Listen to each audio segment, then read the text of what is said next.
1988, we managed to go to the national level and the international competition, whereby we qualified for World Cross Country, whereby we went to New Zealand.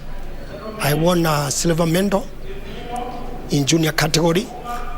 After that, in 1989, I didn't qualify. After school, 1990, I qualified for athletics, junior athletics championship, whereby we went to Bulgaria. I ran the road race, 20 kilometers. I went to the road race, I broke the course record and also the world record for the junior. I set a new record. He could not resist the road where he found his fame. My first marathon was 1992 in Hawaii, America, whereby I finished second. Then 1993 is when I was, the race director of Boston spotted me when I was in Honolulu. Then I was invited for Boston Marathon.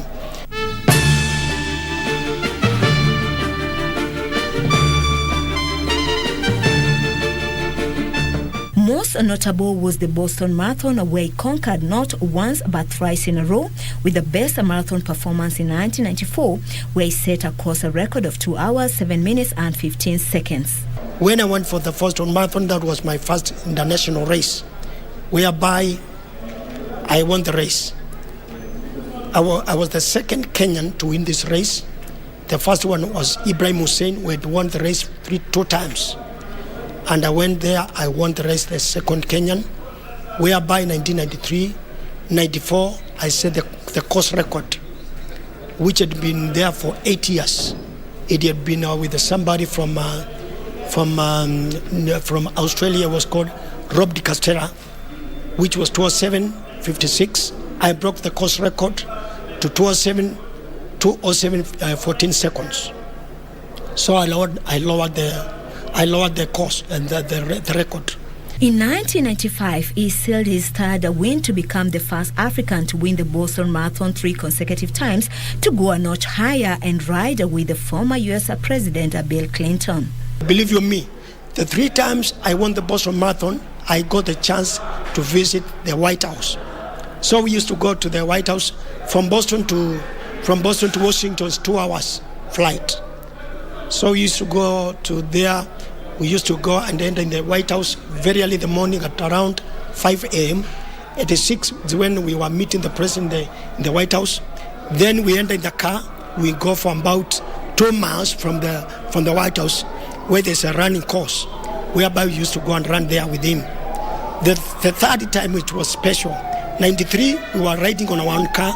The president was riding on his own car. But the third time, it was special. From White House to the truck, I rode it in the same car with the president, and we had a joke. You know, I had to lay my hand upon his shoulder. He asked me, Cosmos, what is your secret of running? I told him, my secret is because I am born again, and I put my trust upon my God. So it was a great privilege. Robert Cheruiyot Mwafrika not only equaled his feat when he won the Boston Marathon from 2006 to 2008, but also erased his course record in his first triumph, which he won in 2 hours, 07 minutes and 14 seconds. Cosmas Andeti had retired by then after tackling other marathons across the world. I have ran other many races. I ran Fukuoka 1997. I was 6th position. 1996, I ran New York Marathon. I was number 6. And I also ran in Hawaii. I was 2nd, 1995, during the summer. So in 2003, it's when I just hung my shoes. He also made the team to the 1997 World Athletics Championship, but failed to finish the race. It was very hot. You know, we are not used in hot conditions. When we went there, it was very hot. And the other thing, the management and the regiment was not good because there was no water. There was no water on the way. So we ran for about 10 kilometers without water. Then after that, the water was so much scattered, so the race was disorganized. That's why mostly we Africans, even I don't think whether it's an African who finished that race. Cosmas had nevertheless already inspired so many others to follow in his footsteps, like Onesmus Mutesia. He's my product. When they saw me running, he was one of them whom I helped with my brother and others like the former world record holder, Mwangangi, is one of my products. So all the athletes in Ukambani, they are my products. I'm Onesmus Mutisia. I used to run a marathon. I won Severi Marathon in 2003. I was also second in Belgrade Marathon in 1998. We really thank Cosmas Ndeti, who he was coaching us for a long time. We are proud of him. Now, it took so many years doing running because he was running very free, not using any drugs. So I can advise the guys who are running nowadays to just go slow and not use drugs, and their health will keep them fit. The two have remained close up to date as Cosmas embarks on his spiritual mission to win more souls for Jesus Christ. I remember 1993, 1996, I was in the hotel when the press people in the US, they asked me, Cosmas, when you retire, what do you want to do? I told them I want to become a pastor. And that's what I am today. I have a church in Ketengela called Christ, the Reference and Destiny Chapel, connecting you to a destiny. So I am connecting people to their destiny.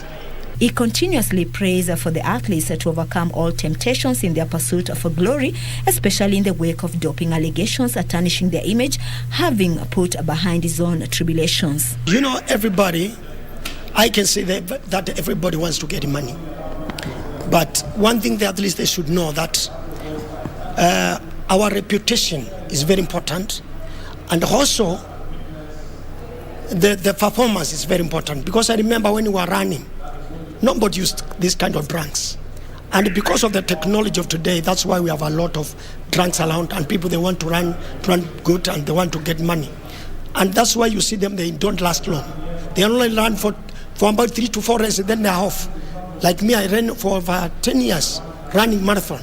So for me what I can tell the athletes, that they must be patient. Let them use their own strength. Forget about the drugs. Forget about the money, because don't think about getting quick money. Think about the span for how long you are going to run. The lifespan is very important. The only runner to break 2 hours, 10 minutes, 4 straight times during his Boston triumph has also been watching the current world marathon record holder Eliud Kipchoge with interest. And I remember praying for Kipchoge. Eliud Kipchoge right now is running. I prayed for him and gave him a word of knowledge. And I told him, you have been running, you have been coming second, you have never won a race, but this time around, God is going to bless you and you are going to become a champion. When I see him breaking the records, I said, that is my son. It takes a lot to achieve that, as Cosmas Ndeti, the first Kenyan and African to win the Boston Marathon 3 times, found out in his heydays. But you know what? Be strong and courageous in all undertakings. Do not be frightened or dismayed, for the Lord your God is with you wherever you go. It's only by discipline which can make a good athlete. Many of the athletes, they don't have discipline. When they get a little money, I can say little money. When they get money, they run to buy cars. They just running up and down, just with themselves. Like the men, they go getting what kind of stuff. They become drunkards and all that kind of stuff. You must have a discipline. And the only way to have a discipline is when you become born again. When I became born again in 1993 on 17th February 1993 is when I became born again. From that time, my life took a dramatic change.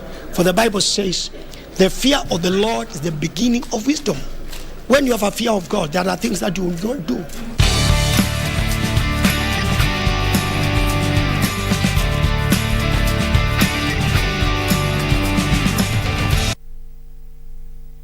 Cosmas Ndeti, you've got to admire him. He won the Boston Marathon 3 times in a row, and he's the first man to do what is known as a negative split.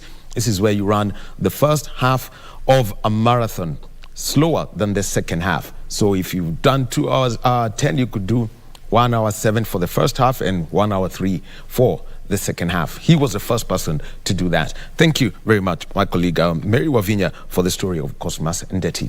Now, our sign language interpreter at these hour is Lenta Odingo. So she's joining us as we get into our first conversation. Remember, the 18th of February, 2023, finally, the long wait is over. in Bathurst, Australia. We're going to have the World Cross Country Championships. The last time we had a World Cross was in Aarhus, Denmark, and that was in 2019. Then the pandemic happened. So Team Kenya traveling to Australia. The plan by Athletics Kenya is to make sure that they get to the land down under about 2 days earlier than when they are expected. Normally they'll be expected on Thursday if the event is on Saturday morning, but this time round, so they will be there by Wednesday or tomorrow night. Given that they're traveling east, they'll have an advantage of time. And to speak about, the Kenyan team to the World Cross Country Championships, we're joined via Zoom from Eldoret by World Athletics correspondent Justin Lagat. And Justin, a very good morning to you from Nairobi. Good morning to you, Aome. Okay. It's a warm morning here in Eldoret. Well, I know Eldoret, that's the home of running. And for a start, let's take a look at this. The World Cross Country Championships, normally we know that the team is selected about 2 months to the main event. So had to happen earlier in December. And that was within the season, even before we had the national championships. Your take on the trials that took place on the 10th of December, 2022? I think for me, everything has an advantage and disadvantage. So the advantage in that the trials happened like 2 months ahead of the championships is that the team had the opportunity to train together so that they, when someone is weaker, we can take advantage of the strong partners in the team. So we are going to send a strong team to Australia this time round, and we are going to bring in the team titles. That's what I'm certain of. Okay, well, let's now actually talking about the team titles. There's one athlete I'd like to talk about. I'll start with the senior women's 10K team who will be running the 10K race.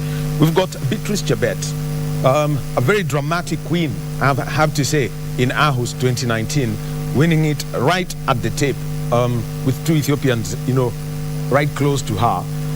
She's now graduated to the seniors. Let's first talk about the quality of that one young girl who's now joined the National Police Service.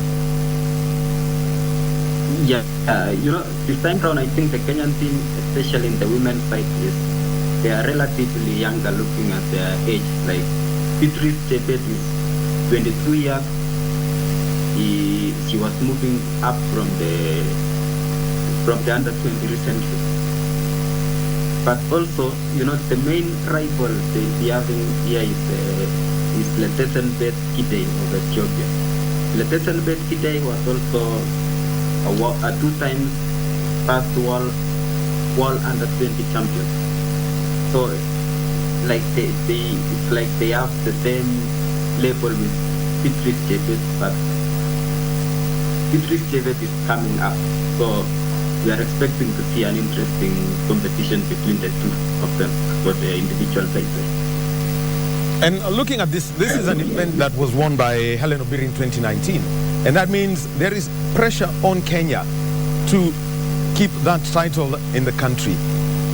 Exactly. Kenyan women have won the senior title for the last 7 editions of the World Cross Country Championship. We had from Vivian Cheruiyot, from the late Agnes Tirop, the likes of including Obiri, Irene Jeptai. It has been a Kenyan, the individual women title has been a Kenyan title. So Beatrice Chebet will be under pressure to keep the winning streak. The rest of the squad that we shall be, let me just take you through the others. Emily Chebet, Cynthia Chepngeno, Edna Jebitok, Grace Nawawuna, and Agnes Chebet Ngetich. Just give us an outlook of the rest of the women in the senior women's squad. Yeah, Grace Lokiach was the national champion. And the weather in Kenya and the weather in Australia is the same. So it looks like Lokiach is said to be successful because she did it in almost the same weather conditions. Part of Australia will be a low of 14 degrees centigrade and a high of 28. So that means Lokiach will be comfortable. So we also have Edna Chepito was second behind ahead of Irene Cheptai. But I think unfortunately Irene Cheptai will not be in the team. I think maybe it could be an injury. So I think Edna Chepito and Chris Lokiach will keep a good company to Chepet, together with the others, Emily Chepet, Cynthia Chemwen and Agnes Ngetich. And considering this, from the experience of Aarhus, where they had to run up the museum, Bathurst, this is a racing track, but it's also got some interesting uphills. How do you see most of our athletes, getting ready for this and the lessons learned from 2019? But I think you need to repeat. Sorry, I didn't get you clearly. Okay, Justin, this is my question. From the lessons learned from 2019, where you had to run up a very steep hill, that at the museum that was in Denmark, and the lessons for Team Kenya going into Bathurst, given that the course also has got its own hills and that, what is the way to plan for such a race? Yeah, I think for now it may be too late to make any more plans, but the good thing is that I had the Athletics Kenya president talking up, saying that they were adding a map of the course in Australia as they train. So I think the coaches with the team have been taking the athletes to the course in Australia, what to expect, and they have trained for that. So I think we are expecting some good performances from Kenya. Okay, thank you. Justin, just hold on for that. We'll be coming back to you in a short while. We're speaking with Justin Langat. He is a World Athletics correspondent. And remember, the 18th of February is the World Cross Country Championships. It's going to be live on KBC Channel 1. And the first event is going to be the mixed relay, better known as the universal relay. And it is all about man, woman, or woman, man, woman. So the setup that is already there. We saw it happen, and this was at the National Cross Country Championships and also the trials, the new format that is there. So Justin is going to be joining us in just a short while, and also have a conversation with Coach Stephen Mwaniki, who is an athletics coach. He's seen it all throughout this season, and he's been part of the national coaching staff of Athletics Kenya. So Coach Stephen Mwaniki is joining us in just a short while. Just to give you the names of the of Team Kenya, here we've got Reynold Cheruiyot, Daniel Kinyanjui, Dennis Kipkirui, Dennis Mutuku, and Charles Rotich. Those are the, and together with and we're taking that's the under 20 side. And remember also, we've got the senior men's side. We've got Jeffrey Kamworor, who has been to 5 World Cross Country Championships. He is the lead athlete in there. And also joining us is Coach Stephen Mwaniki. Coach Stephen Mwaniki, a very good morning. Oh, good morning. All right. Yes, and sure enough, Coach Stephen Mwaniki, he knows very well where the team was selected at Roiro, the Prison Staff Training College, and also that's where we had that. And coming to you, so Coach, this is what we're looking at, the World Cross Country Championships 4 years on. I know for a lot of the people who love cross country, as the part of, as how they start the season. Coach, 4 years, we know the pandemic was there, but over the 4 years, it's a new experience. Someone would say would expect a new experience. Yeah, it's been a long time, for athletes, if they stay long without being active, and also engaging themselves in athletics activities, then it becomes a problem. But Our team is okay because the selection was done perfectly well, and we believe the training went very well, and we believe that come this weekend, the team will be there to defend to get glory for the country. And the first one that I'd like to talk about is the first event of the day, because this is where you've got some little bit of expertise as a sprints coach. It's about the relay and the new arrangement by World Athletics, where if we go back to when Kenya won the first universal relay in Kampala at the World Cross Country Championships, I think Asbel Kiprop was in the anchor leg. It was quite a headache then, where it wasn't defined which order you would take. What were the experiences then, which you have seen probably even with the mixed relay teams in other disciplines? It's quite a lot, because for the athletes, especially the middle and long distance runners, to be engaged in this kind of relay, it is kind of a different kind of act. But I think we've been learning, and I think the team which is going to represent us is a very strong team, and probably this time round we'll get it right. 2017, I think, is where the whole mind game was, because you didn't know what setup the Ethiopians had, but Kenya went for man, woman, woman, man.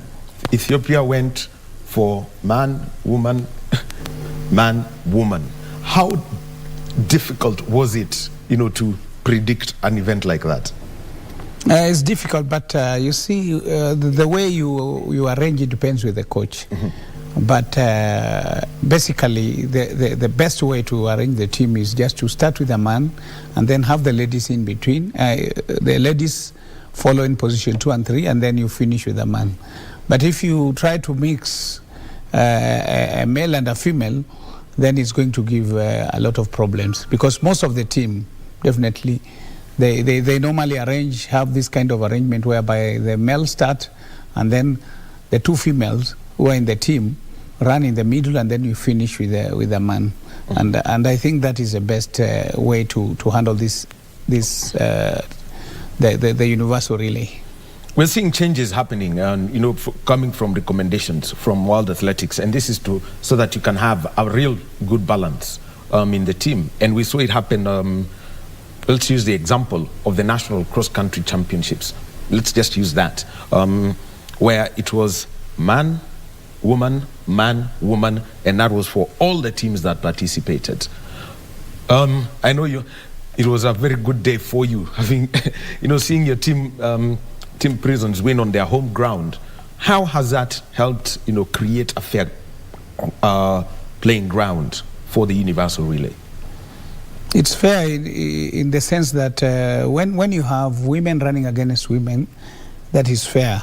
And I tend to think that if the World Athletics will come up with a format whereby we have male athletes running together and female also running on their part, it will be fair, because sometimes it confuses. The coaches may think that if I start with a lady or I start with a man, and then the other team starts differently, then it's kind of a challenge.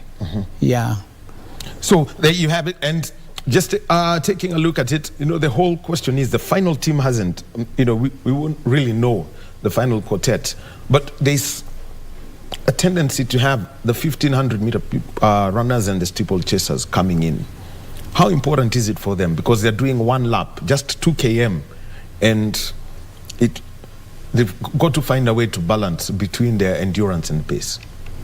Yeah, this gives an opportunity to the middle distance runner to enhance their speed, their endurance, their stamina. And for most of it favors those who are running 3,000 meters, 15, and even recently we have seen 800-meter runner coming in. Yes, we saw Wanyonyi coming in. Wanyonyi coming in. If you remember in Kampala, we had Asbel Kiprop, who was a 1,500-meter runner. Yes. So we had most of the athletes in that quartet were 1,500-meter and 3,000-meter. But this time round we have a mix, whereby we have 1,500-meter runners and 800-meter runners. So it's a different ball game right now, but I tend to think that Wanyonyi proved himself during the trials, that also the 800-meter runners can come in and do something for this kind of event. Well, Coach Stephen Mwaniki giving us his insights into, the universal relay. That's going to be the first event of the World Cross-Country Championships. Now, let's talk about the senior men's, and also joining us shortly will be Justin Langat, who is a World Athletics correspondent. He's going to be joining us via Zoom from Eldoret. And let me come to you, Coach. For somebody like Jeffrey Kamworor, 5 World Cross-Country events he has been to. I think the first one was in Punta Umbria 2011. He's won 3 in a row, and he also has a bronze from 2019. Now, let's come to this team that, Kamworor is going to lead. What are some of the aspects that, we've picked from Kampala, and given that the men's event is going to be crazy, you've got Joshua Cheptegei in the mix too? Yeah, this is... the composition of our team is we have one of the strongest team that we have ever assembled, because we mix experience and also those athletes who are coming in. And with Kamworor, who has been able to win the cross country not once, he has that experience, and we tend to think that with Kamworor in the team, then you'll be able to lead the other to get us into the medal bracket. And we believe that this time round we'll be able to get the individual medal and the team title. Actually, everyone talks about the team title, and Joshua Cheptegei, we have to say he aced it properly in Aarhus. What stands out for Cheptegei? Because he's I can put it in summary, he's the biggest threat to Kenya's long distance running on the track and on cross country. What we need to do, we have to put our acts together. We need to run the Kenyan style. And the Kenyan style, you don't give a chance for an opponent to run with you. The only thing we need to do is just to make sure that we have guys who will be out there to wear down Cheptegei. Because with Cheptegei, if you make it easy for him, then the final lap, it's not easy to dislodge him from the top position. So it depends with how the coaches, led by Kirwa, planning this race. And it's very important because they've done their training, and this time around, for the first time, they have trained more than a month. Yes. So I think they've been working on the plan. And the only way for us to be able to dislodge this guy is only to wear him down. And if we try to run the Ugandan style, then with Kiplimo and Joshua Cheptegei, it's going to be a tall order. But this time round, we have a good composition, and I tend to think that this is our chance now. Now, here's the interesting thing. The senior men's team, it's got people who've held this world record in the half marathon. Kibiwot Kandia is in that team too. The other member of the team, Nicholas Kipkorir, we've got Kimaru Sawe, and we've got Emmanuel Kiprop Kipruto. Now, at the end of the day, the team title, because cross-country works interestingly, the point system. What's the best way to handle this? Because, there have been conversations about working as a team. If we go back to Oregon, there was that conversation where even they said, "Huyu alisahau, so tukaamua tuchome." Yeah, with Kibiwot Kandia, he's coming from an injury, and this time around he has proved that he's back. And with his experience in half marathon, I look at him as the way Tergat used to run, because Tergat used to run half marathon after the World Cross Country. He used to go to Stramilano half marathon in Italy, yes, and he used to do very well. So Kandia, with his vast experience of running half marathon, I tend to think this is a guy to launch our attack. And with his teammates, together with Kamworor, I tend to think that this is our time, this is our chance. Yeah. All right, Coach Stephen Mwaniki giving us his thoughts. And by the way, 5-time World Cross Country champion Paul Tergat is the ambassador for the World Cross Country Championships that will be taking place in Bathurst in New South Wales, Australia on Saturday, the 18th of February. And joining us via Zoom, Justin Langat. He is a correspondent for World Athletics. Justin, talking about the senior men's race, this is going to be interesting. Because if you just take a look at Team Ethiopia, it's going to be a real East African battle. Just to mention some names, Tadesse Worku, Getane Mola, we've got Berihu Aregawi, and Selemon Barega. Justin, what kind of competition do we expect from Ethiopia? I think it will be an interesting competition, given the big distance runners from Ethiopia there. But, you know, sometimes experience also is important. So I think Kamoror being the 2015 champion, 2017 champion, and then bronze medal in 2019. I think it's the big name. Kamoror is the big name. And then we also have Joshua Cheptegei and Kiplimo, Joseph Kiplimo. So it will be an interesting battle. But you know, with the Ethiopians, you never know. Sometimes they don't have one strong guy who we can say is dominant, like the era of Kenenisa Tekela. So it's like we just wait and see. Perhaps they'll be a big surprise. You know, but the big names are the three big names that we are waiting for: Kamoror, Cheptegei, and Kiplimo. Now, also, let me just throw in this. Australia, there is somebody who goes by the name of Stuart McSwain. It's not business as usual. Again, when it comes to cross-country, Justin, your take on McSwain, and also, also ask Coach Mwaniki to mention that. Yeah, McSwain has been doing very well in the 1500 meters, I think.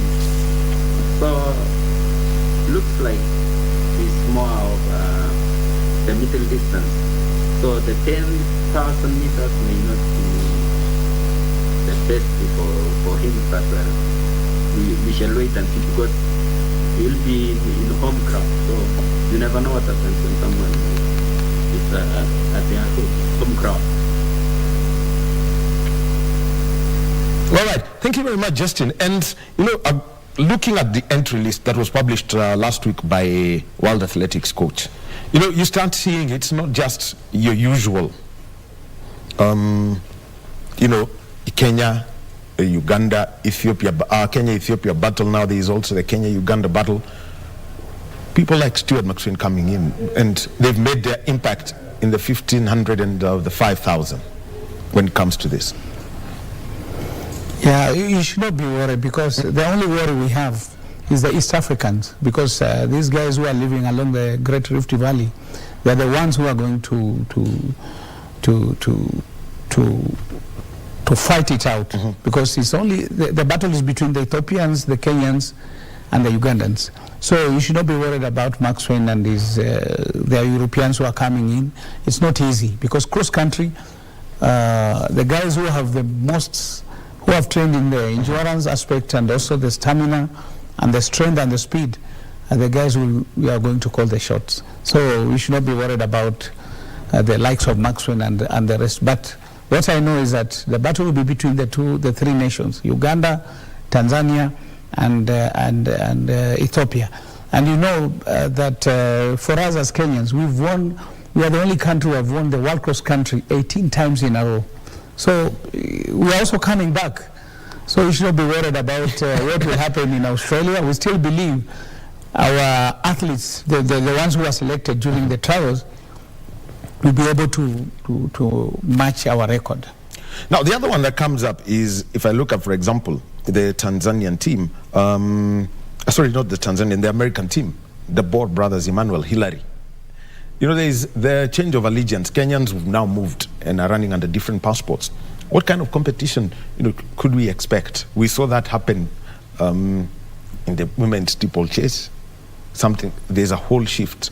What is it we should expect from the former Kenyans? Or like we say, how ni wetu bado lakini bendera tofauti? Yeah, but still I believe, you know, cross-country is a different ball game. Somebody can be very good on track, but when it comes to cross-country, it's a different ball game. For example, if you look at what happened in Kampala, there was this lady called Bide, she was very good in running cross country.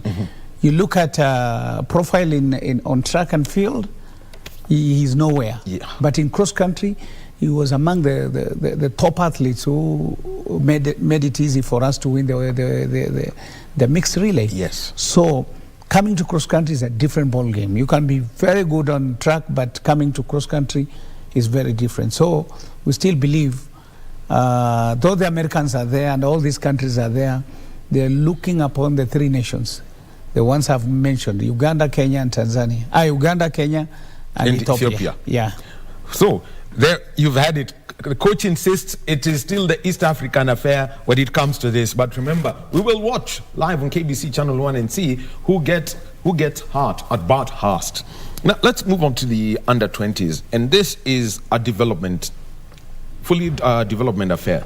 Let's start with what you saw within the cross-country season, say starting late November and culminating at the Sirikwa Classic this month.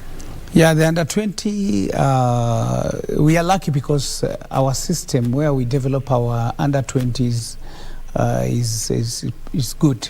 So we still believe the athletes who are selected will be able to run against the best in the world, and the best are Ethiopians and Ugandans, but still Ethiopians, not even Ugandans. So we still believe that the contention, the contest will be between Kenya and Ethiopia. So let's talk about the specific. Diana Chepkemoi, Joylin Chepkemoi, Nancy Cherop, Diana Cherotich, Faith Cherotich, and Pauline Kosgei. Those are the 6 who have been entered for the under-20 women's race.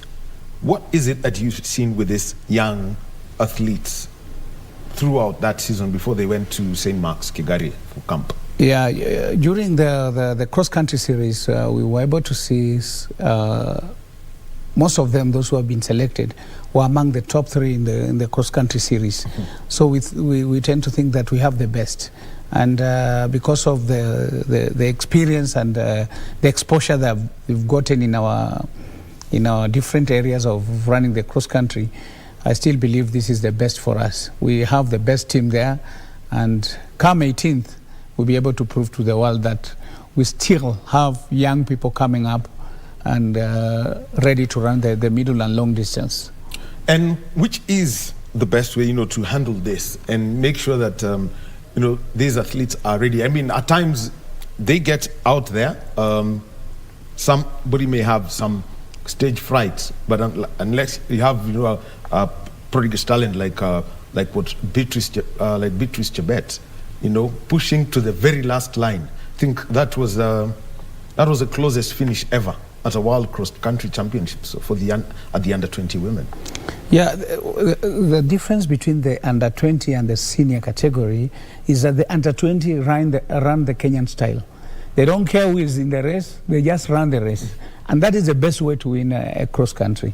But if you start hanging behind and trying to do your calculation, then you are giving the opponents a chance to... By Kenyan style, you mean?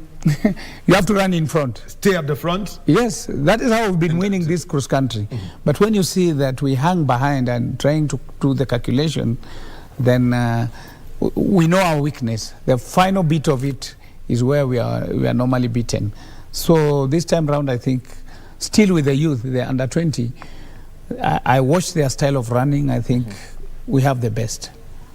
Now, looking at the kind of, how to mentally prepare some of these young athletes, how do you get to speak to them?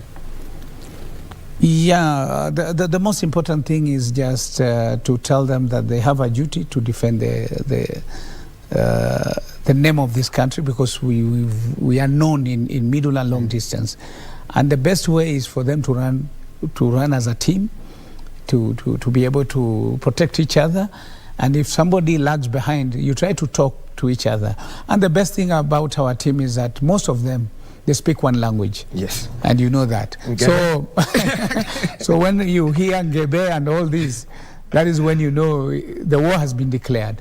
So I'm happy that we have the best, and we have that team composition, which normally they speak together, they do everything together, And this has been seen with the training at Kigali, because Athletics Kenya decided that once the team has been selected, they were not allowed to go and participate in other events that we had, because they never participated in the national cross country.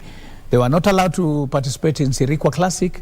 They were given a chance to mold, bond together, and run together. So I think that we are ready for the World Cross Country. Now, let's talk about the under 20 men.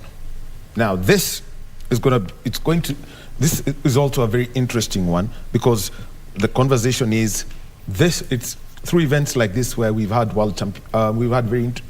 Eliud Kipchoge was a world champ in 2003.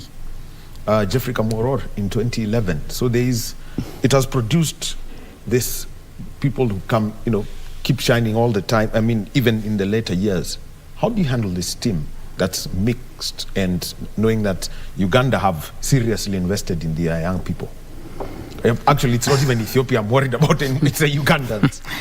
Yeah, the under 20 men is also another team that we still believe they've been running together, they've been testing the ground together, and the selection was also good.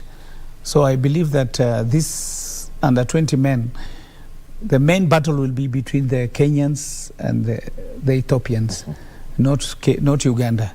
Uganda, you bring Uganda in the senior category, but in the junior category, it's still Ugandans are there to prove themselves. But for us, we've been doing this battle with Ethiopia versus us, and I still believe that we have a strong team. Well, the team that's going to represent Kenya, let me take you through the names so that you just get to know them. We've got Reynold Kipkorir Cheruiyot, Daniel Kinyanjui, Dennis Kipkurui, Dennis Muchuku, Charles Rotich. So those are the 6 who have been picked, and they will be Barnhurst, Australia. That is going to be the third race of the day. It will run at about 10 minutes past 9. Well, we'll be coming back to you, Coach, and at the moment, let's move over. And the Cabinet Secretary for ICT Innovation is meeting with the National Assembly Committee on ICT and Innovation. Let us join ICT CS Eliud Owalo, who's making his speech on the supplementary budget at the moment. 50 services about that platform, Mr. Chairman. That was about a month ago when we took over the platform. As we speak, we are now at 680 services, government services already about that platform. It is the target to realize 5,000 services about the platform by June this year. On average, holding all factors constant, it is the proposition that we should be able to be onboarding a minimum of 300 services every week, which will translate to 1,200 government services platform every month, and by extension, 4,800 services within the next 4 months. So I'm explaining this, Mr. Chairman, for purposes of comfort, that the public pronouncements that have been made emanating from terms of government by way of proposition that we will be on board 5,000 services by June this year is both realistic and achievable. Next, as we enhance the infrastructure and onboard the services, correspondingly, as a ministry, we should ensure that we have adequate ICT skills within the Kenyan public and, of course, among public servants, so that we facilitate an optimal level of uptake of the digital infrastructure that we shall have put in place. And in this regard, Mr. Chairman, it is our intention to roll out a major ICT digital skills program targeting members of the public, targeting public servants, and more so within the public service, we are targeting those in critical sectors such as security, such as health, such as teaching, Mr. Chairman, just to mention but a few. The other area of focus, Mr. Chairman, is e-commerce. The only way we can re-engineer our economy is to move away from the traditional way of doing business and ensure that across the entire value chain, starting from the source of raw materials all the way to the market, we conduct our business using digital platforms while leveraging or anchored on a sound e-commerce strategy. As a ministry, we already have an e-commerce strategy in place. We are going ahead, Mr. Chairman, to ensure that we introduce into the digital space a national addressing system. This national addressing system, which will be ICT coded, will facilitate movement of goods from one point to another without having to deploy physical addresses as was the case before. Necessary legislation needs to be in place, and that will be elaborated slightly later, but we are already pursuing that horizon, Mr. Chairman. The area of focus is digital entrepreneurship. As you are aware, Mr. Chairman, within the thematic area of small and medium enterprises, we have already rolled out the Hustler Fund. That Hustler Fund is being disbursed on the existing technological platforms owned by the telecos. And if that is the case, the challenge that we are likely to face is that those who are the target market, who are the hustlers, those at the lowest levels of the economic pyramid, not all of them have got smart enabled phones. And to fill that, the government, in liaison with the telecommunication companies, have facilitated a process through which the telecommunication companies are going to come together, despite the fact that they are competitors in the market. They will come together and embark on an ambitious program of manufacture of cheap, smart, enabled phones, Mr. Chairman.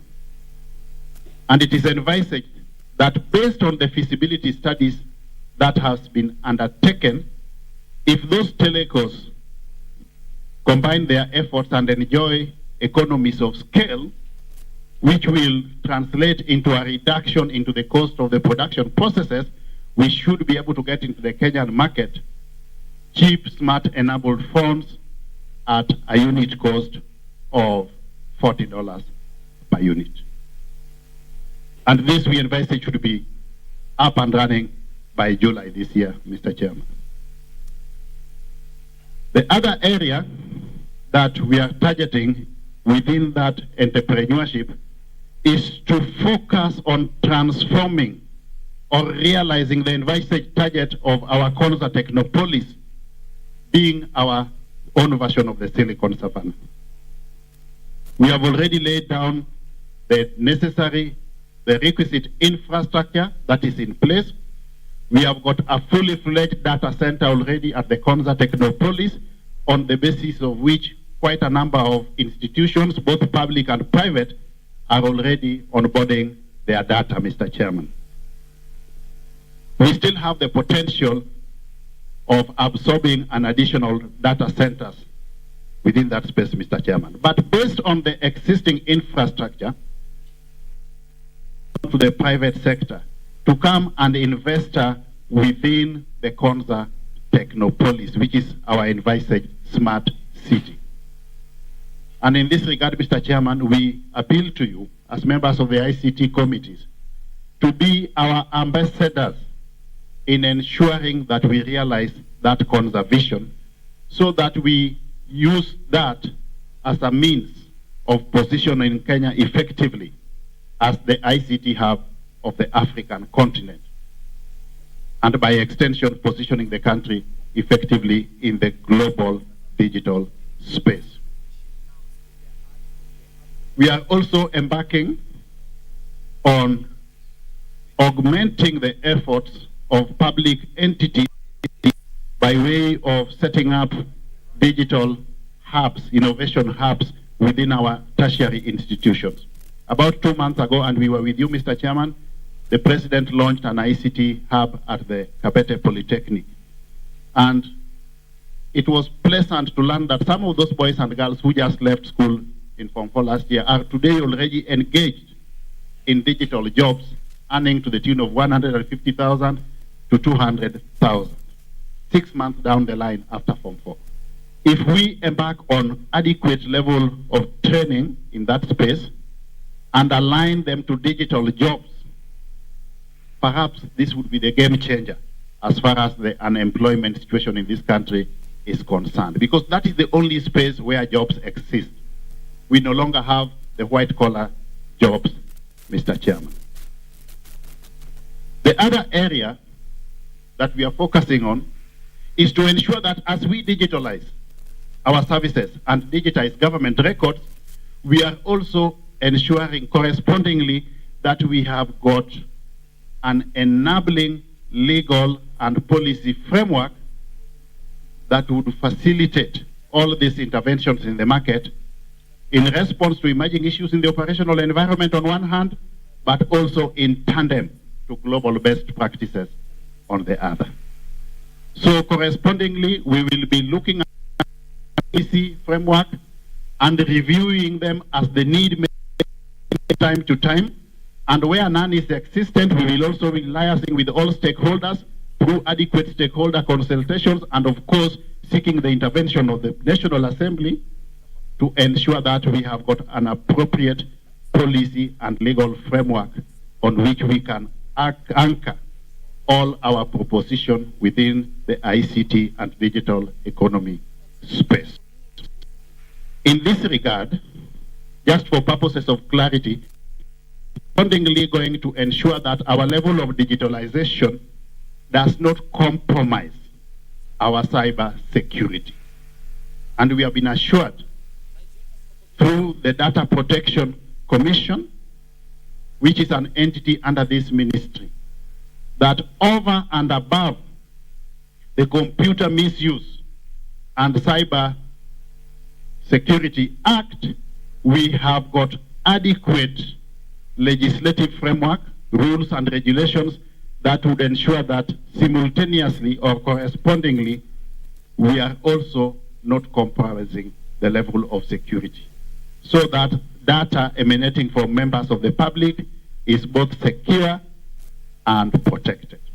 And as we speak, we have already set up a multi-agency team liaising with the Ministry of Interior to ensure that there is a permanent, faceted government organ that will be continuously monitoring our level of preparedness as far as cyber security and data protection is concerned, Mr. Chairman. Within the broadcasting and telecommunication space, we have got integral areas of focus. One, we must revitalize the Postal Corporation of Kenya. And we have discussed with the management of Posta already and agreed that the only critical success factor moving forward is e-commerce. They are already in the process, Mr. Chairman, I'm happy to report, coming up with an appropriate e-commerce strategy that can be the anchorage of the turnaround strategy for Posta. Within the Kenya Broadcasting Corporation, again, we must ensure that KBC punches at its correct weight. KBC has been facing certain challenges emanating from dilapidated infrastructure, outdated content, low staff motivation, and is the Cabinet Secretary for ICT, Innovation and the Digital Economy, Eliud Owalo, who is speaking to the National Assembly Committee on ICT and Innovation. And this is on the supplementary budget. And remember, key out there is the restructuring of parastatals under his ministry, and the state departments that are there, plus also ensuring that government services get onto digital platforms. So far, 680 are on digital platforms. They're looking at 5,000 services, and what they want to do is to ensure that every week 3 services are onboarded, which means that in a month you could get 1,200. Werimu Jenga is our reporter at that event, and she's going to be giving us the report on that meeting of the National Assembly Committee on ICT and Innovation together with the ICT CS Elid Owalo. Now, back to a conversation, and this is about athletics. Remember, the 18th of February is the day when we have the World Cross Country Championships. 7:30 a.m. is the first event, the Universal Relay. So be bright and early, 7:15 a.m. We'll be having that conversation from Bathurst, Australia, Kenya, going there to make their presence felt. We're with Coach Stephen Mwaniki, and we were talking about the real preparations. And Coach, I would like to talk about this. AK Athletics Kenya, they said that they want the team to arrive there slightly earlier than is normal, and that's an edge of about 2 days or so than when they're supposed to be there. You've traveled with Team Kenya. I know let me say west to Bahamas. So how do you get somebody to acclimatize to 8 hours time difference? Yeah, acclimatization is an issue, but is also a subject in coaching. And for them to arrive before the event earlier is an advantage to the runners, because one, the flight from here to Australia is a very long flight, between let's say 18 hours, 19 hours, and that sometimes affects the athletes. So for them to arrive earlier, then take a rest, and then also be able to scan the route, internalize the route, and be able to know where do we have the obstacles, where do we have whatever, where are the challenges. It makes it easier for the coaches to map out the strategy. Though already they have received the information from the World Athletics website, how the course is, but to feel the ground, just to run across that place, it makes the athletes feel that this is a territory that they know about. So it's very important in terms of preparation. Oh yeah, yes. I can always say that because what was it? I think which was in Eldoret 2019. I think they did a lap but forgot that there was a mud pit coming.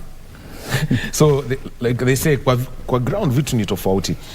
And even as we move around this, Coach, we're heading into the track and field season now.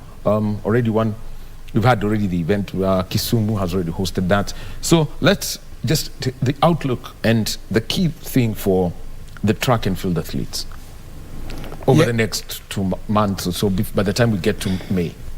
Yeah, the build-ups have already started. We started with Mumias, but the first track and field proper was in Kisumu last weekend, whereby we had all the athletes coming, and especially the sprinters came. More sprinters came into the competition, though there was a challenge with the track because it is a 6-lane track, and here you have so many who have registered for the event, and even those who are making into the finals. But it's a small Bislett stadium. Yeah. But what happened in Kisumu was it was a good indicator to us, especially the sprints coach. We could see that, especially the women folks, the 100 meters, we had 3 women who went under 12 seconds, and that is quite impressive. And we tend to think that if we continue with the momentum, then we'll have very good sprinters come the trials in June, and also for this year having the World Championships and also the All African Games in Ghana. So this is good for athletes. So we are still also anticipating that we'll have more build-ups, because already in the calendar we have 6 series, and the next one will be in Nairobi in 2 weeks' time. So it was well-attended event, and all the athletes came for this event, though we didn't have the big names, but those who came for the track meet in Kisumu, it was a good build-up for especially the sprinters and also the middle distance runners. Imali ni jina kubwa. Yeah, Max Miller Imali. Max Miller is a big name. But anyway, by the big name, it's a man, is Ferdinand Omanyala. National indoor record, 6.55. Mondeville last week. And winning in Paris on Saturday. The future for him?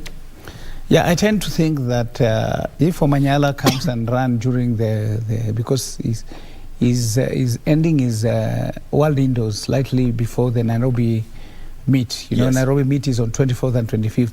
If he comes and run the 100 meters, I think for Kenyans, you'll be able to see under 10 seconds. Because for him to break the national record in 60 meters, it proves that the guy is ready to run 100 meters. Yeah. All right, thank you very much, Coach Stephen Mwaniki. And remember, Thursday morning, bright and early, be up by 7:20 a.m. and tune into KBC Channel 1 because we shall be broadcasting the World Cross Country Championships live from Bathurst, New South Wales in Australia. The Universal Relay is the first event, 7:30 a.m. The Under-20 women is at 8:10 a.m. 10 minutes to 9 o'clock, we have got the Under-20 men. Then we've got the senior women at 9:30 a.m. And then at 10:30 a.m., we shall have the senior men. That is the itinerary for Saturday morning. Well, asante coach for being with us. We take a short break, and when we come back, let's talk about a team that made it to the playoffs in the debut season of the Kenya Volleyball Federation League. We're talking about Trailblazers. We will be joined by the coach of the team. His name is Bernard Selu, and we also have got Stanley Mutua, who's a player with Trailblazers, coming up in a short while.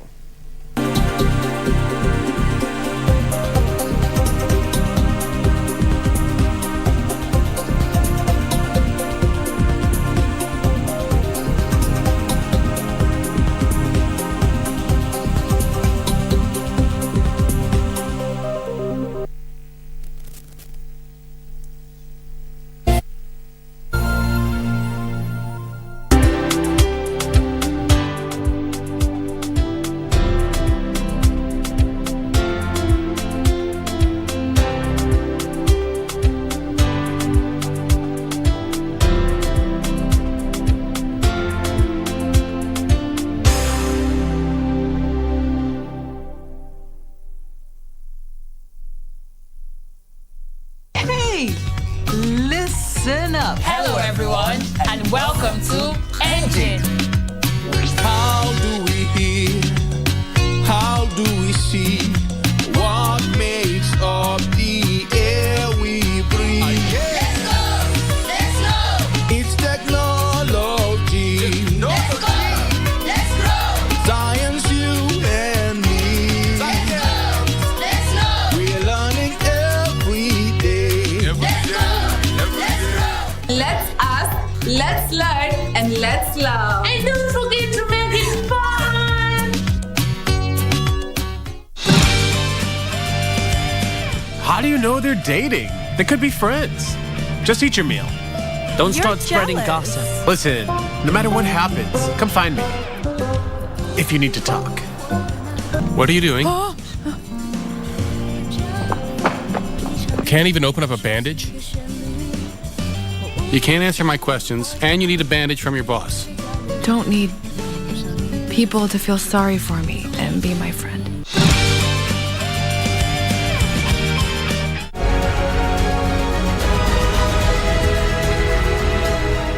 After the conclusion of an impressive Athletics Kenya Cross Country Championships, Team Kenya now sets her sight on the 44th edition of the Global Showpiece, the World Athletics Cross Country Championships Bathurst 23 in Australia. Lined up for the titles is Kenya's contingent of 30 world beaters, ready to contest with more than 550 athletes from over 60 nations. Enjoy these spectacular races from Bathurst, Australia on Saturday, 18 February 2023, live and exclusive on KBC Channel 1.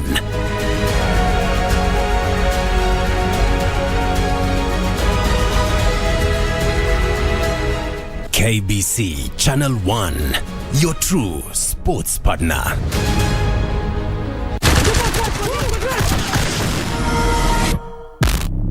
Next on Mpakani. Zari. Na Burhan? We recover 4 adult remains. 3 male and 1 female. Waxaan rabaa inay wada dhintaan. Wayna ka shakeen qorshada weyn.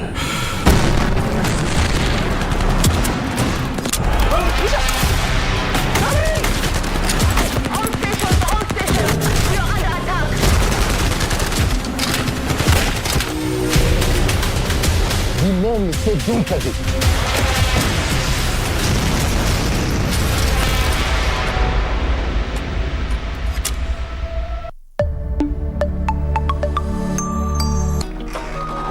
Yes? What? Ushahidi unaonyesha kuwa alihusika kwa mauaji. Gabriel! They've come for Calvin! This is a disaster. Nitoki hapa mpaka nione mtoto wangu. Unadhani Zari budango ashutiwe. Alafu nisijaji. Nitapigia all the media people I know watakuja hapa kuona hii ujinga yako. Why they so difficult corner brother yetu? Kwani what's going on? I don't know what to think, who to believe. I just know that we need to stick together. Enjoy a selection of the best. Regina Ray and Tingazi. Bado hujamwambia unamlike. Umerealize hujamwachilia mkono kutoka nikuje hapa. Love blossoms in Mexico with the trio sisters in Las Bandidas. I beg you, please don't go. We want you to be the happiest man in the world with a woman who appreciates and respects you. An array of music rave.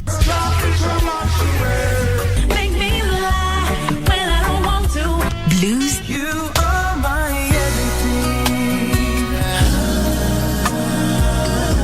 2 local jams. And we sit to chat with the Diambo. You know, I can't even tell whether you're looking at me, seeing me, with the Louis Vuitton. Classic comedy. Makono too. Hey, mashabiki. Say that again. Enjoy the Divas programming this February only on KBC Channel 1. Kenya's watching.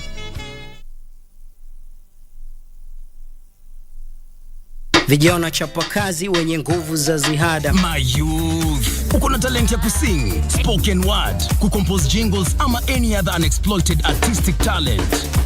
Gava through Ministry of Information, Communication and the Digital Economy na KBC sasa wamekama up na project ya kupromote usanii called Studio Mashinani. Hizi ni studios ziko grassroots and they are fitted with high quality state-of-the-art equipment where you can produce quality audio and video music content for free. What's more, wanaoffer mentorship na talanta yako itakuwa promoted on KBC Channel 1 TV, Y254 na radio stations za KBC.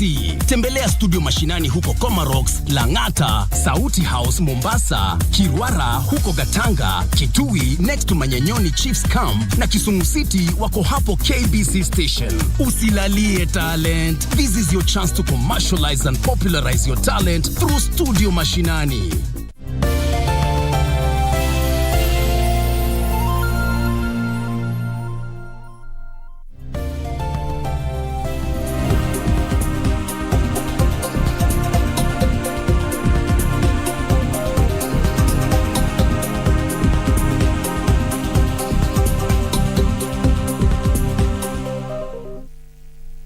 And welcome back to Sports Check on this Monday morning. It is the 13th day of February 2023. And stories that we are looking at today. First, celebrating the World Radio Day at the Kenya Broadcasting Corporation. And to all our colleagues who are out there doing radio work, we celebrate you today. And also, President William Ruto is to inspect the Nakuru Bondeni affordable housing project today. What's happening there? Supplementary budget estimates are being presented. Plus, it's also World Condoms Day, so it's quite a whole interesting set of stories that we are going to be looking at today. Our sign language interpreter within IZA is Lucy Mwaura. Now, let's talk about a team that captured everyone's attention in 2022. In exactly 1 year before that team wasn't there, but they shocked everyone. You're in the playoffs of the Kenya Volleyball Federation League. We're talking about Trailblazers. And in studio with me, we've got there, on my immediate left, we've got Stanley Mutua, who's a player with Trailblazers. Yes. Thank you. Welcome to KBC Channel 1. And also we've got Coach Bernardo Selu. Coach, welcome. Thank you very much. And Coach, November 2021, Trailblazers is set up by Richard Joseph. What's the story behind, for Joseph to come up with this club and organize a club, outside of the normal institutional framework in volleyball? On that year, our boss, Richard, he had thought of that before when we were playing for Cooperative Bank, some 2 years behind. And now when the Cooperative Bank did not manage to sponsor our team, then he himself, he came up and said he would like to sponsor a team if Coop will not continue sponsoring the players who are playing for them. Yes.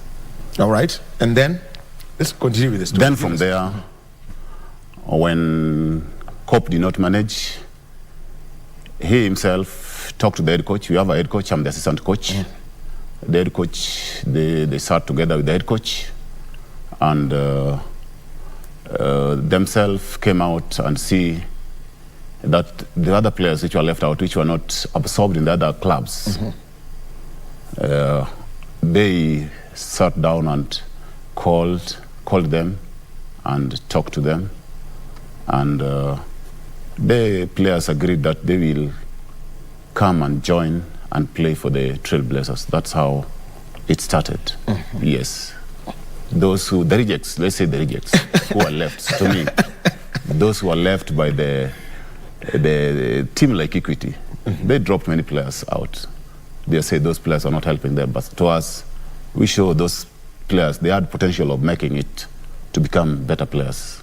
So he brought them together, plus the head coach, and we came up to beep up so that it be a team to see. Okay. Yes. Stanley. Yes, sir. Getting into this team, because we already know that in some of the institutional clubs, they were taking their measures, move away from sport and that. How did you get into become a member of this club? Yeah, formerly I was playing for Cooperative Bank then, with Coach Bernard. Then he was a player, he was a setter there. And unfortunately, the team was disbanded. Then we were left in the estate like we don't have a team to play for. Unfortunately, then Richard was already benchmarking our training with Cooperative Bank when he came. We did some workouts, introduced some scientific approach to the sport, and several players liked it. And then when Coop was disbanded, the system went like everybody's now on his own. But he finally came with an idea of starting his own team. Then in the year 2021-2022 season, I finally went to the annual general meeting with the Kenya Volleyball Federation. He announced the debut of the team, and therefore we found ourselves with Trailblazers volleyball team as our home team now. Yeah. And when you go there and register this, for you to participate in the league, coach, yes, for the KVF to say Karibuni and the new kids on the block, what was that for you? To me, it was good. Bringing a new team on the league, being sponsored by one person, especially to me, it was better. So that even in Kenya, some of our big bosses can also see what the guy is doing. Yeah, getting one person sponsored team is not easy in Kenya. Yes. So you are teammates, yes, and here you are now as an assistant coach. Getting to assemble, that right set of players, such that when you play your very first game of the season, the 6 who are going to be on the court. What was that journey for you? To me, you see the players, they came many. We had to work out with the head coach. We had to see each player according to the position he plays. then we had to come with the mind of getting the best from the players who came for the first time, maybe as a trial. Yes. He's an outside hitter. Yes. How you picked it? Tell me how you basically settled and besides the fact that Najuana kutoka Coop Bank. Yes. An outside hitter like our captain Samtua here. You see, an outside hitter, he has to be a good receiver. He has to receive well so that other departments can work well. See, once you receive the ball well, the setter will do his work well. And himself, now the outside hitter, he will clear it over to the other side very easily. Yes. Now, when you're now ready to go play in the KVF League 2021-2022. Yes. Just give us an idea of how that build-up was for you eventually, because you're going to play against JSU, you're going to play against Prisons, KPA are there, KBF, AP, the Forest Service. That's the kind of competition you are facing. Yes. Definitely it's a nice opportunity because as a player you have the passion, you have the calling, like you want to get in the pitch and execute your skills. And it's this opportunity whereby you meet those teams, especially for GSU and the Prisons. They've been playing the Kenya Volleyball League. They've been going for club championships. And then we experience that challenge, like, why are these guys performing and yet we are almost the same in terms of heights, in terms of body complexion, in terms of even education. We feel challenged. So whenever we find these opportunities, we can get up to the task and compete with them so that at least we experience the same they experience whenever they go for championships. What was it, when eventually you're in the playoffs? Yes. What was that for Trailblazers? It was a nice comeback for the players who felt like they were rejected, and then it brought some confidence in them that they can make it still. And it being the debut season, and they made it to the playoffs, it was a nice call. That actually the decision to have the Trailblazers as a team was a nice decision, and the players felt encouraged, felt like their future is now becoming more brighter than it maybe things were before. The playoffs, coach. Yes. Talk about them from last year. What was the experience for most of your players? Because there's a point at which we used to, for example, when it comes to women's volleyball, we know who is going to be in the playoffs. We know it's going to be Prisons, it's KCB, Pipeline, and one other. Yes, probably. Yeah, on the playoffs tours, we had given the players the morale of going to the playoffs. Like I myself had been to playoffs many times when I was a player. So I know the goodness of being there.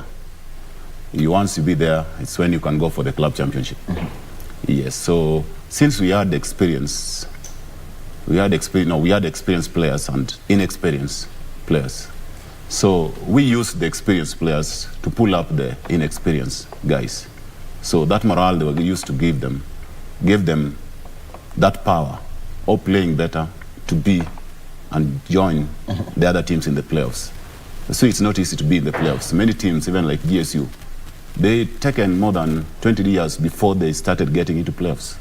Even the Prisons, Kenya, it had not been easy for them to be in the playoffs. When the other teams like Telcom Kenya, we had the KCB, we had a team like we had General Motors. It was not Posta was another one. Yes. So getting into playoffs to our players made them know that made them knew that this game they can play well and do something better. What were the biggest learning lessons you picked out from there, from the playoffs? For the players, what was it that they gave back to you as part of the coaching staff? To me, according to the way they played, they gave out their best. They played according to the instructions which they were given by the head coach, and they gave out their maximum. They played to the maximum, I can say. And even to us at the bench, we at the management, we were all that, we saw it good as the way they were performing. Yeah, many people did not know that we could reach the playoffs, but according to how they were molded by us, they did better. And our aim was to be number one, but we did not manage number one. normally it's not easy to come in and be number one. But we managed to get number 3, which to us was a good position. Yes. Well, finishing third, and now they're on to a new season. Now I want to talk about something that Stanley mentioned, that the players went there and found scientific training. Now just tell us what this scientific training is. There before when our volleyball season used to start at around February or March to November, there was a time whereby they used to call it loading season, whereby they do a lot of hectic training to build up the muscles for the endurance of the whole season. Now we changed the system to start at around November to end at May, whereby now the endurance is a bit, it's a bit, you need to be more, you need to be fit, a bit compressed, yes. So the approach to the training was a bit changed by our boss, and we experienced some new styles, whereby players would do workouts in terms of balancing their vertical jump, their lateral movement, and also more so on emphasis of injury prevention to lengthen the duration within which a player can execute a game. So the approach was a bit different, and most of us liked it because we saw it's a different approach. There before, people could go to maybe to a hill, they climb, they go to stairs, they lift a lot of weight and conditionally unbalanced. They find themselves imbalanced, and most of them, they find themselves with injuries. They cause their own injuries. But this approach is a bit nice. Actually, you will realize that in Trailblazers, we've recorded no injury for the 2 seasons. So it's a good approach, and players have liked it, and it is working. What was the first thing that you realized for you as a player when you went through this strength and conditioning regime, and also so that you've got, you know, the flexibility, coach? Actually, what I can comment is that because in volleyball, most of the players, they join volleyball based on talent and others based on passion. So you find there's an equal opportunity for them both. If you are directed by passion, you can still go through the workouts and you attain maximum success. If you have the talent, you can also fine-tune it by the strength and conditioning, and you'll attain a maximum output in terms of whatever you're going to execute in the pitch. Yes. So just to put the question again, yes. What was, for example, as a hitter, you've got to do a lot of jumping and that. What were some of the things you realized are changing with this method from a personal experience? From a personal experience, I can say that the change has been of benefit to me because the approach itself saves a lot of energy. There before, you could fly from one position to another like you don't know how to execute that jump. Most of the times you find players have injuries on knees, on ankles, because they don't know how to jump, when to jump, and why to jump. So actually, it was an eye-opening to us. Just a question. Yes. Coach, can you just respond to that? When to jump, how to jump, why to jump? If I see you naturally, volleyball, I mean, we are seeing the pictures. Somebody comes and you've got to block. Now, whatever he's talking of, you see, when you are given all the styles, like if you jump, how you land, it matters. There's a style of landing. You just land with the flat foot, no. Yeah. So no, that one you'll definitely. Yeah. So we have strength and conditioning coaches. They are there to do that work for the players. So, and they've done a lot to the players. Yeah. Yes. All right. So let's come to those 3 W's. Yes. When to jump, how to jump, yes, why to jump. Why to jump. Give us those 3 scenarios now. Actually, volleyball, because it's a flying ball, yes, it has a lot of timings. You need to do a lot of timing depending on whatever the opposition is doing to do. That is when the opponent is attacking a ball, there's a need to block. So that is when you do a lot of timing in terms of how you are going to jump, when you are going to jump, so that you execute your block very well. And also in the backward covering, there's a lot of lateral movements. So it's a scientific measure for players to understand how to move, when to move, so that at least you play better, you play for long, you don't collide with others, you don't give yourself an injury. So it's a nice one for people to understand all those skills all together. Yes, because it's an action that is done within 1 second or 3 seconds fraction. A rally from service to reception to set to attack is like 3 seconds. So a player must be very alert on those things to execute them well, because you can train yourself in terms of trying to articulate a certain skill, then the muscle is not ready or the muscle is not trained, then you end up finding yourself in an injury. Well, Coach, yes. Also, something that's been spoken a lot. Anytime we've had Coach Paul Bitok here, he speaks about, because he's alluded to it, the growing pace of volleyball that we've seen in the world. What is it that you're doing to ensure that Stanley and team, keep up with the modern trends? If they're to be called up for national team duty, then it's not the usual, not like we say that we know they're picking from this team and this team. You could also have an opportunity. Okay, to me first, the atmosphere where the training is being done first. When the training is being done outside and the game will be played inside, there is that difference. So like to us, our training is done inside. This is an indoor game. Yes. So we don't want to train outside and the game will be played inside in a gym. So for our players to do better and get used to the indoor, the training facilities must be to the standard so that we change everything the way it has been before. Yes. Playing, and just tell us, give us a picture of, your entire, the kind of facility that you picked up, because we've seen the Kenya Volleyball Federation is actually now encouraging that the league matches are played indoor. We've seen Nyayo over this past weekend. And Mombasa is another place where they use a KP all at Makande. Yes, I think that's good. Now at least the standard will be high. If we start training and playing all our games inside the gym, the standard will go high now. But if you check, like Nyayo and Makande, those are substandard gyms. Kasarani is a better gym. Is a standard gym. Yes.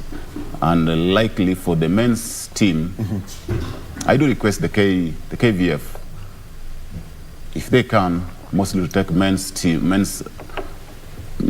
games to Kasarani, not Nyayo. Yes. Actually, I know they are watching and they will be very interested in doing that. Yes. Now, for you, let's talk about this season. The first leg and the second leg. AP waliwapata. AP walitupata. What I can say is it was a bad day in office, first of all, and we realized that every other team outside there is coming to beat Trailblazers. You see, since the introduction of Trailblazers, we've changed a lot of things in the social media. We've done a lot of shout out to the social media. We brought a different approach within which teams should be treated. And therefore, there's some negativity in terms of how other teams are feeling challenged. We have already challenged them to an aspect that they cannot outsmart us now. The only thing that they can take an advantage of is whereby, like for example, when we are training indoor and we go to play a match outdoor, they take that advantage of our change of climate, so they deteriorate our arrangement. But the big idea is that Trailblazers is formed like to play on international standards. Yes, maybe one or two things might fail in national standards because of the environment, but in terms of international standards, this team has been already set, because the challenge is far much bigger ahead. And those matches which we might find ourselves going to play outside are going to be played indoor in a gym like Kasarani. So the environment will be suitable for such players. This time around we went to Nyayo, then we found ourselves playing on sun, and it's an outdoor. It's the handball court outside there. Yeah, exactly. And the balls that we were using, in fact, was an outdoor balls. So that change versus how we introduced some new new players, because Trailblazers, we do transition. We have new guys joining us, and we need to expose them early enough so that by the end of the season, they are good to go. Such that even if maybe 2 or 3 players who are experienced might decide to retire, we still have a backbone of the team. So we build. For those guys who played against, that is AP and KDF at GSU, they are more experienced. They have been in the league for like 5 years altogether. They live together, they work together, they train together. Occasionally, their rhythm is working. Their bond is more better than that one for Trailblazers. But we are coming back again. We are coming back again. Coach. Yes. To add on to what Stanley is talking about, bringing in these young players so that they get the right experience and they know that if you really want to play in the top league, then don't choose your opponent. Your opponents are already chosen for you. Yes. How do you introduce these youngsters into the system? Okay. To us, like this time, people have seen maybe we've not won our matches, but if you compare last season, we had many experienced players also, and most of them left us. Like we have five guys left, experienced guys. Now, our main work is to fill the position they left, and to fill is to bring up the young guys to fit inside their shoes. And according to us, these young guys, most of them are from school last year but one. So we are hardening them so that they be more as the other guys were. And to us, maybe this season, next season when they come back, they will be fire, those guys. Yes. And this is what I'd like to bring in. And this is from, 100% from the coaching perspective. Yes. And the brand of volleyball that we would want to see associated with Kenya. Yes. What is it that you find from these youngsters, coming in from different schools? I know primarily you'll go to look for where are the national champions, Ndiuhawa to Chukwe. How do you then try and bring them in so that they can see the kind of game that you want to play, vis-a-vis probably what they've done all their high school life? Okay, see, in Kenya, maybe, let's say in Kenya, on the volleyball part of it, there is that challenge of getting a young player from school and joining a club. We don't have, let's say we don't have group stages for the players. Maybe from youth, then they move to a different age, that way up to or youth, junior, senior. Yes, senior. We don't have. Age grade. So you get a player from school, maybe there he was only informed or he was only coached maybe to attack the ball, but the other part of volleyball he doesn't know. So normally it becomes so hard for the coach to do a lot so that player catches up with the experienced guys in the club. So how do you do your scouting now such that you get somebody who's got maybe most of the aspects that you'd want in your club? When you've got the school games, how do you keep observing this one? Normally it's done during the national championship for the school games. That's when maybe we go around and see better players, or at least you see a guy or you see a boy with a good height, and maybe you see some potential in him. Just looking and seeing the way he's playing the pitch. Yes. Maybe when he joins, maybe you can do 1, 2, 3 to him, then he may catch up within the same season. Yes. So ideally, if you were to give a message to somebody who's coaching at high school, yes, what are the things that when this player leaves high school and wants to join Trailblazers, they should know when it comes to the pure basics of volleyball? Maybe just to advise them that volleyball is not a matter of hitting the ball only. There are many things. There's the reception. You have to receive first. That's the main. Attack, anybody can attack the ball. You can move somebody from there and tell him, hit the ball. He will hit it over the net. But the main basic is to know how to receive the ball first. Yes, which is not done to the younger players in schools. Yes. Okay. Now, something I saw yesterday, I witnessed yesterday. the number of people coming in Mutua. Yes, sir. Because you mentioned you're out there on social media and doing these things. What's this you're trying to create a niche for yourselves as a club? Because I mean, the pictures I saw from Nyayo, I have to admit, it's what we want to see. And I'm sure even you were very happy. Although najua AP wanapeleka lori mzima, yes you. Yeah, it happens. They just go there to support their teams. To support their team. But what's this communication you're putting out there so that people know about the club and they could become the eyes in the stands? Yeah, actually we are sending us a signal to the social media that there's something called the social media marketing. And now that Trailblazers doesn't have a fan base like AP or any other team, like you can come with your colleagues to come and back you up. We are trying to change this approach whereby in Kenya, volleyball can be supported by the fans, and also we're creating avenues for marketing, such that whenever we stream games live, whenever we appear, there are so many avenues for people who want to do marketing within the event. So this shout out to the media is a positive thing, and it has gained us more fans than even any other team. I realized in Nyayo when we were playing, more fans were expecting some good results, and they were supporting us. And in fact, even now as we speak, more are promising to visit our training areas, to come and benchmark with us, see what is it that we are doing which looks so different to other teams. Yes. And now, that word, I only know it with the MCAs and MPs, benchmarking.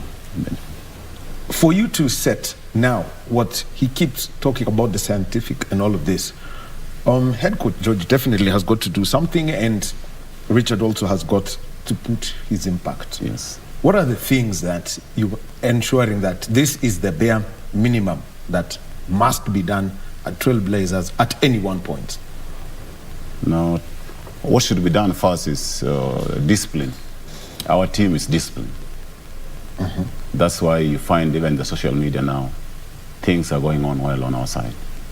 And on the pitch also, as we train, the kind of training we give out, many supporters of us do come and watch our training. And the kind of steps the training goes within the 3 hours, many do like the way it goes. Even many coaches sometimes do come and see how the coaching is being done from the word go to the end of it, the program itself. Yes. Auogopi mtu akuja hivi siri yako? Because I know there are times when training is actually properly closed door. No. Before, let's say if you go like for the playoffs now, normally it's a closed door. But for the normal training, one may come and they want just to see what's being done more better than whatever they're doing on their side. Yes. Now, the other one that I would like to now bring out is working with the community. Because you train at a place and some sense of ownership has to come eventually. How are you working with that? You know, for example, I'll give an example of football. Yes. Certainly enough, our top tier league, you will have Sofapaka and Tusker playing. Yes. 100 people. But if I go and do an Ataka Kuwa Mheshimiwa Cup or a tournament out in the village, that's it. People will be, the entire village will come and watch that game. And there are no stands, it's just standing all around. How do you then endure yourself to, the community around where you train? Coach. Okay, where we train, okay, we do allow the community to come in and see when we train. It's not a closed area for people not to move in. It's supporters are allowed to come in and see what we are doing. And even again, the social media we are in, it has done a lot to us. So many people have come to know this team, how the team is doing, and what we are doing through the social media. Kuvutia mtaa. Yeah, kuvutia mtaa. Tell us how you do. Kuvutia mtaa, actually, football has been far much ahead in Kenya because so many guys like football. It has been in the news all over. And now we are trying to change the perspective to bring volleyball also to balance. Therefore, through social media, through Twitter, through Instagram, we normally shout out there for people to gain interest in this sport. And actually, I can say, so far so good. We have transformed so many guys to they find themselves in interest of volleyball. Now back to the society, we normally go to inter-estate tournaments whereby we try to share some information to the guys playing out there of how important it is to support this game. And we are winning the society right away.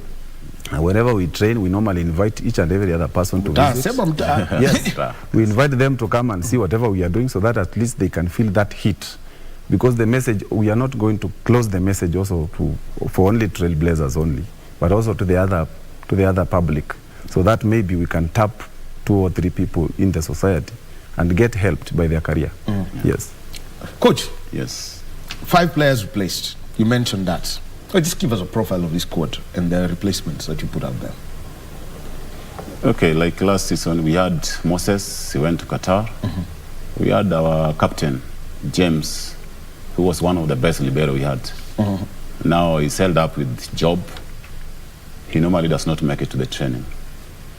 We had one player who was picked up by the GSU. That's Chelule. He even played against us. We also have another one who went to Forest Rangers. That is called Toll. The other player went to Qatar. He's called Derek. He's back, but he did not play for us because he has not trained well. But the other young players who are there before, who are not playing when these guys were there, they have at least shown us something good in them, because they've catched up nearly to the same level where these guys were. And we're hoping so that in the near future, they will be at par with the other experienced players. So the new players that you... we have, the new players, we have Kiberenge, that's just from direct from school. We have Obadia, we have Eugene. Again, we have Desomanya. He was with us last time, but he didn't play more because he was still young. But now he's a little bit more experienced. Yes. And we're hoping so that all of them, maybe come the end of this season, all of them will be at a good stage to make it more better. From the matches played over the weekend, Stanley, yes, just take us through each game bit by bit. Friday, Saturday, and Sunday. You know, and how each one of them, how you analyze each of those teams from the players. Friday we met AP Kenya, and it was a nice opportunity for us at least to experience a league match with the new family. And what I can say is that the juniors whom found themselves in the lineups, they experienced a very nice thing. The outcome was good because whatever we expected them to go and perform, they even outsmart the expectations. Yeah. They played a very nice match compared to how we expected them, and also put into consideration the environment. The environment was not so favorable. It was so sunny. It was outside, and there was a lot of fan base whereby they've never experienced playing in a court whereby fans are all over. So that hit. Noise is not a part of. It's not something that they're actually used to. Yes, something that they have never experienced, and that noise actually hardened them to a certain extent. Yes. You were considered, going into the game, everyone thought, okay, Trailblazers ndio hao, utamaliza AP. But AP had the final say. What do you pick out, coach, from the AP side that you played? The AP guys, they came knowing that Trailblazers is a good team to them, better than them. But being the game was being played outside, ours we trained inside. And the sun was too hot. We played at 1. The weather to us was not conducive. But to them, since they train outside, the weather was normal to them. It's normal. So I think that's what brought the problem to us. And again, the kind of ball being used outside is not the one we normally use while training inside the gym. So there's that difference in the weight of the ball being used inside and outside. Okay, yeah, indoor, outdoor. Just explain that about the equipment, because people, because there is at times people say mpira ni mpira too. No. the weight of the ball being used inside and the ball being used outside is totally different. Yeah. The one inside is lighter, the other one used outside is a little bit heavier. Yes, that's the difference. So here you are playing with the heavier outdoor ball. Yeah. How does it, feel on impact? When you're doing the receiving or... It's a bit different because when you are receiving, maybe you might never balance. You might never know the balance within which you are going to apply the force of reception or maybe the force of setting to make it to the target. And what I can say in terms of comparison between indoor and outdoor is that the only thing that remains standard is the height of the net. Every other aspect remains different. The size of the ball, the weight of the ball, the environment, the movement of the wind, the placement of the sun. So it is a totally different environment. But all in all, what we can say that volleyball is volleyball. Whether inside or outside, volleyball is volleyball. And the AP came up as they fought their best. In fact, they did something that maybe so many fans did not expect. But our team expected some force because we came to realize that every other team outside there is coming to just to beat these mighty Trailblazers. Okay, Saturday. Saturday we met GSU, and GSU is a good team. What I can say is that GSU have been in the club championship for the last 7 years or maybe more. They have been gelling together, and they have an advantage because GSU is giving people jobs. Most of the times they give people jobs yearly. They give an annual recruitment plan, whereby they pick the best. For other teams, they might find themselves like being academies. You build, and once that player is so much good, then GSU comes with a letter of employment, and then they outsmart you. So they normally pick the best. We build from scratch. There's a difference. So playing against them, arguably the top side in the volleyball side in the country, could you tell us about that? Yes, we played against them. There was some resistance. In fact, even them, if they can be asked something, maybe they will say it was not a walk in the park. There was some resistance from the young boys, and it was a signal that was promising that in the near future, or maybe in 2-3 months to come, maybe GSU will be fighting to find a set from Trailblazers. What do you mean? I like your confidence, by the way. Yes, coach. Yes. Are you doing how do you manage this kind of situations? Because you already once you set the bar at a certain level, say if you're doing high jump and you start jumping over 2 meters, then when you can't clear 2 meters, then people start questioning the credentials you had to get to 2 meters. You see, normally setting the pace is good, but how to maintain it becomes a problem. See, like us, we have done it, but after having done it, 4 or 5 players are not yet there again. So four players are out. So we are again starting from down, coming up. Not like the GSU guys. They are picking the best from you and they're putting on their side. So there's nobody. Same with KDF. Same with Prisons. Yes. So us, we are training. We make more training these guys, then they come and pick the best from us. Yes, that's the difference. Looking at it, the setup that is there, everyone says sport should give you an opportunity to earn. Yes, sport should give you an opportunity to earn.